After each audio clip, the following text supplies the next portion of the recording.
제가 말씀과 함께 있는 책자 22쪽이고요. 읽어드리겠습니다. 교회 모임에 대한 세 번째 주제가 등장합니다. 이것은 성령의 선물인 은사에 대한 것으로 특별히 방언과 관련한 문제입니다. 바울은 신령한 것들에 대한 의미를 재정리해서 고린도 교회 교인들의 생각을 교정합니다. 이후 바울은 성령의 은사에 대한 다양한 모습을 언급합니다. 이후 바울은 교회 안에서 은사 때문에 생겨난 비교의식을 다룹니다. 바울은 한 몸에 많은 지체가 있음을 설명하고 그로 인한 문제들을 하나씩 짚어갑니다.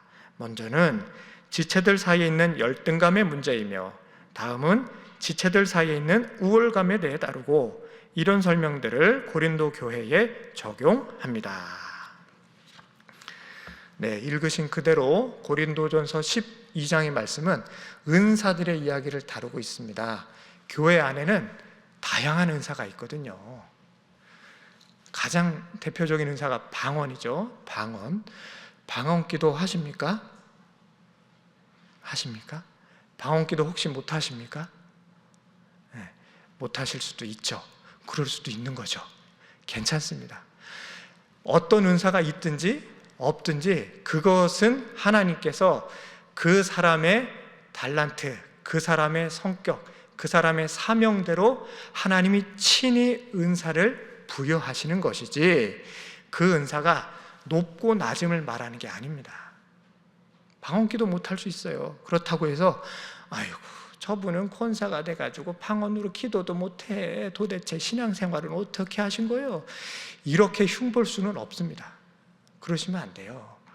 하나님이 주시는 거거든요. 은사는 내가 내 노력에서 받는 게 아니고 하나님께서 임의대로 하나님의 뜻대로 당신이 주고 싶은 은사를 당신이 주고 싶은 사람에게 주시는 거예요. 방언기도 못할 수 있어요. 저도 방언기도 못합니다. 제 방언기도는 중학교 3학년 때 끝났어요. 옛날에 하늘산 기도원 올라가가지고 이천석 목사님 통해서 방언기도를 받았습니다. 뒤통수 한 대 어제 맞고 혀가 꼬여서 나왔어요. 그러고선 중학생 기간 동안 방언으로 기도했어요. 뿌듯하더라고요. 오, 하나님이 살아계시는구나 믿었어요. 그런데 제가 굳이 방언으로 기도할 필요가 있나?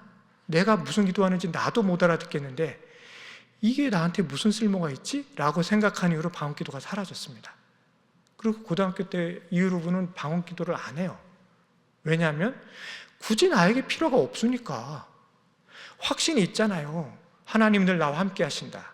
나에게 이런 성령의 역사를 보여주셨다 라는 확신이 있기 때문에 굳이 방언으로 기도하지 않아도 아무 문제가 없습니다. 대신에 우리 바울은 더 큰 은사를 사모하라 이렇게 아예 31절에서 못 받고 있으세요. 이게 더 중요한 거예요. 가장 좋은 은사는 다음 주 월요일에 보시겠지만 고린도전서 13장에 나오는 사랑의 은사입니다. 굳이 은사를 받고 싶으시다면 하나님 사랑의 마음을 주옵소서 이렇게 기도하시기 바랍니다. 내가 예언의 은사를 하네, 방언을 하네, 병을 고치네, 귀신을 쫓으네 이거는 자랑할 거리가 아니에요. 이거는 하나님이 나에게 거저 주신 은혜의 선물입니다. 내가 병을 고치네, 내가 귀신을 쫓았네 그거 자랑할 일이 아니에요. 그러다가 나 스스로 자고해지면 하나님께서 오히려 그 은사 가져가시는 수가 있습니다. 그러니 아이고 하나님 감사합니다. 아무것도 아닌 나 같은 사람한테 이런 은혜를 주시니 감사합니다 라고 기도하시고 그 받은 은사를 다른 사람들을 돕는 데 쓰셔야지 나 스스로를 드러내는 데 사용하시면 곤란합니다. 그 이야기를 고린도전서 12장에서 바울이 구구절절 설명하고 있어요. 한 번은 저희 아버지가 하나님이 나와 늘 함께 하신다는 확신이 없으셨어요. 저 어렸을 때. 그래서 아버지가 기도를 하셨습니다. 하나님, 제가 기도할 때마다 하나님이 나와 함께 하심을 느끼게 좀 해주세요. 아버지가 이렇게 기도를 하셨어요. 그랬더니 하나님께서 아버지에게 무슨 은사를 주셨는 거 아니? 이거는 성경에 나오지도 않는 은사인데 기도할 때마다 진동이 옵니다. 저희 아버지한테. 아버지가 기도를 할 때마다 진동이 와요. 그러니까 기도를 하시면 몸을 떠세요. 이렇게 막 몸을 떠세요. 기도를 할 때마다.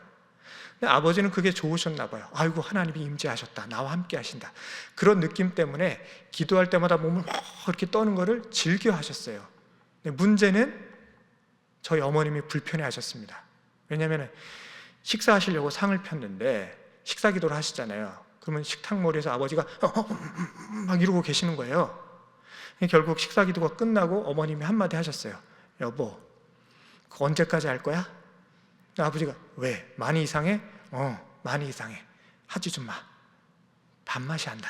어머니가 이러셨어요. 그러니까 아버지가 그렇구나 하고선 그 이후로 하나님, 이제 됐어요. 내가 다 알고 있으니까, 느꼈으니까 이제 이 진동 그만 가지고 가세요. 이렇게 기도하셨어요. 그 이후로는 몸을 안 떠십니다. 그러니까 은사는 내가 기뻐요. 기본적으로 이 은사를 받았다는 사실 자체로 나 혼자 즐거운데, 근데 이 은사가 내 주변 사람 누군가를 불편하게 한다면 그 은사 안 써도 돼요.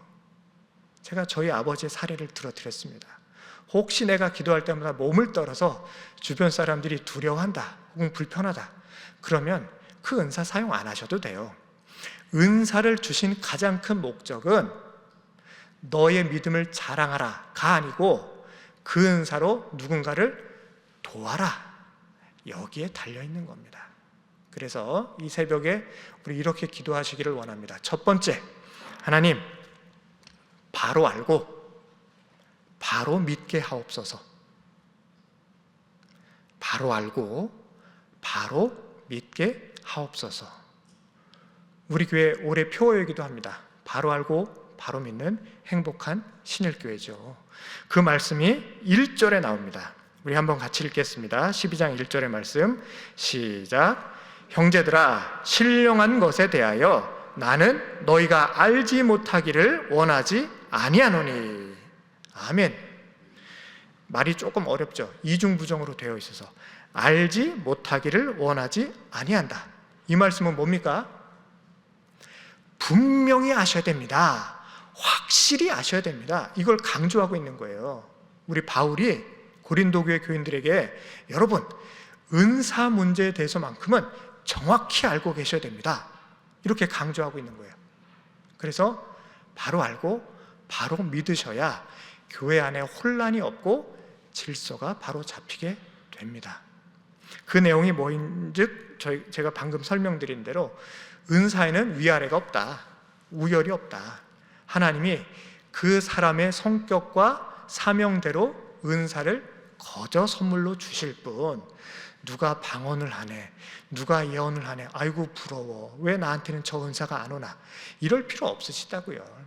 하나님은 나에게 맞는 은사를 이미 주셨습니다. 내가 잘 모르고 있을 뿐, 이미 나는 하나님에게 은사를 받았어요. 잘 찾아보세요. 내가 무언가를 했을 때에 교인들이 기뻐하고 즐거워한다. 그리고 내가 이 일을 베풀고 나누었을 때 나 자신이 너무 즐겁다. 그런 거 꼭 있어요. 찾아보세요. 그게 나에게 주신 하나님의 은사입니다. 은사는 나 자신만을 위해 주신 게 아니고 나를 통해 다른 사람들에게 유익을 주기 위하여 하나님이 거저 주신 선물입니다. 이 사실을 꼭 기억하시기 바랍니다. 은사에는 우열이 없다. 은사는 나만을 위해 주신 게 아니고 다른 사람들을 위해 주신 것이기도 하다. 이 사실을 기억하시기 바랍니다. 그래서 두 번째로는 이렇게 기도하시기 바랍니다. 하나님, 내가 이타적인 신앙인이 되게 하여 주옵소서. 이타적인 신앙인이 되게 하여 주옵소서. 이기적인 신앙인이 아니고 이타적인 신앙인입니다. 기본적으로 그리스도인들은 사랑의 사람들이죠. 우리 예수님이 당신의 목숨의 안위가 중요하셨다면 십자가에 달리지 아니하셨겠죠. 하지만 사랑의 가장 귀하고 큰 본을 우리에게 보여주셨지 않습니까? 그게 자기 희생입니다. 만인을 구원하시기 위해서 당신 자신을 십자가에 못 박게 내어주셨어요. 이게 사랑의 근본입니다. 그리고 우리가 본받아야 될 가장 크고도 귀한 은사의 길입니다. 정말 신앙생활 잘 하시는 분들은, 믿음이 깊은 분들은 나를 내세우지 않아요. 자기 자랑하지 않아요. 혹시 자기 자랑하는 분이 있다? 아유, 믿음이 덜 들어간 분, 아직 거듭나지 않은 분입니다. 믿음이 깊이 들어가고 성령 충만할수록 나를 감추고 나를 가립니다. 기밀석은 절대 드러나지 않아요. 그럼 뭐가 드러나느냐? 내 안에 들어오신 성령 하나님만 드러납니다. 그런 분이 진짜 신앙인이에요. 그래서 신앙생활은 하면 할수록 이기적인 자아에서 이타적인 신앙인으로 변해갑니다. 은사를 주신 이유가 거기에 있다고 말씀드렸죠. 은사는 나 혼자 예수 잘 믿으라고 주신 게 아니고 그 받은 은사로 다른 사람을 섬겨라, 이렇게 주신 거예요. 방언의 은사를 받았다. 옆에 사람들이 그 방언하는 걸 듣잖아요. 어휴, 세상에 천국의 말을 한다. 어떻게 혀가 꼬여서 저렇게 방언을 하지?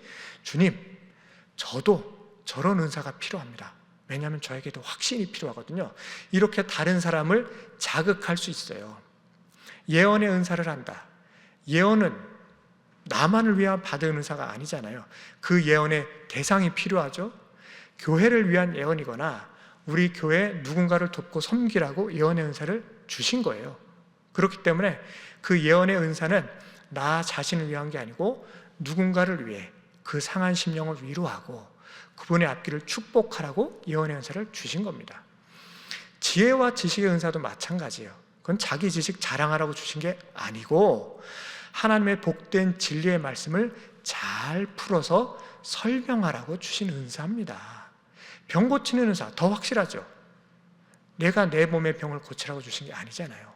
누군가를 위해 중보하라, 누군가의 상한 심령과 아픈 몸을 위해 축복하라, 그렇게 주신 은사입니다. 그러니 이 은사들은 하나하나 뜯어놓고 보면 나를 축복의 통로로 삼아서 누군가에게 유익을 주라 라고 허락하신 이타적인 명령입니다. 이게 신앙의 본분이에요. 우리 말씀 한번 같이 읽어보겠습니다.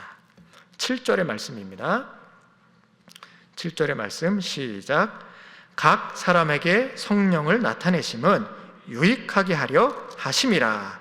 아멘. 한 번 더 읽겠습니다. 한 장 넘기셔서 25절 말씀입니다. 25절 말씀 함께 읽겠습니다. 시작. 몸 가운데서 분쟁이 없고 오직 여러 지체가 서로 같이 돌보게 하셨느니라. 아멘. 은사를 주신 이유가 이렇답니다. 바울이 몸의 비유를 들고 있죠. 몸은 교회입니다. 그리고 그 교회를 구성하는 성도님들은 눈이 되기도 하고 코가 되기도 하고 귀가 되기도 하고 손과 발이 되기도 해요. 우리들 서로 달란트가 다르고 은사가 다른 건 자연스러운 일입니다. 그런데 서로가 서로를 비난해서는 안 돼요. 아유, 저분은 발로 하는 일을 참 못해. 그럴 필요가 없어요. 저분은 두 눈으로 뭔가를 들여다보고 살피는 일을 참 못해. 이게 아니라고요. 어떤 사람이 못하는 걸 찾아내서 헐뜯지 마시고 오히려 그 반대로 그 어떤 성도님들이 가장 잘하는 걸 찾아내어서 칭찬하는 일이 우리 할 일입니다. 어휴, 저분은 봉사와 섬김의 달란트가 있어서 자기 자신을 낮추면서 다른 사람들이 이렇게 세워주셔. 참 귀한 분이야. 저분 덕분에 우리 교회가 너무 평안해. 이렇게 하시라고요. 이게 한 몸 된 교회가 그 몸에 지체된 성도들이 할 일입니다. 그러니 서로가 서로를 존중하고 저분의 달란트와 저분의 은사를 귀히 여겨서 우리 온 신일교회가 온전히 한 몸을 이루어 하나님 기뻐하시는 교회, 하나님의 은혜를 널리 증거하는 교회가 되시기를 간절히 축원드립니다. 한 몸 되는 것, 한 하나님으로, 한 신앙으로 똘똘 뭉치는 것, 이제 2000년 전 고린도 교회가 할 일이 아니고 바로 지금 우리 신일교회가 할 일입니다. 이제 오늘 말씀 굳건히 붙잡으셔서 하나님, 제가 바로 알고 바로 믿는 신앙인, 그리고 다른 사람들을 더욱 돕고 섬기는 이타적인 그리스도인 되게 하여 주옵소서. 그래서 우리 신일교회가 지역사회에서는 구원의 방주로 우뚝 서게 하여 주시고, 우리가 후원하고 돕고 섬기는 그 선교사님으로 말미암아 온 세계와 열방이 속히 주님 품으로 돌아오게 하여 주옵소서. 이렇게 기도하시는 저와 여러분 되시기를 간절히 축원드립니다. 아멘. 우리 함께 기도하시겠습니다. 주신 말씀 기억하시면서 또 기도 제목 기억하시면서, 하나님, 바로 알고 바로 믿게 하여 주옵소서. 하나님, 내가 더욱 주변의 사람들을 잘 섬기는 이타적인 신앙인 되게 하여 주시옵소서. 그리고 내일 주일에 받을 말씀 위하여서, 은혜 위하여서 우리 다 같이 한 목소리로 합심하여 기도하시겠습니다. 주여 믿습니다. 주여 믿습니다. 주여 믿습니다.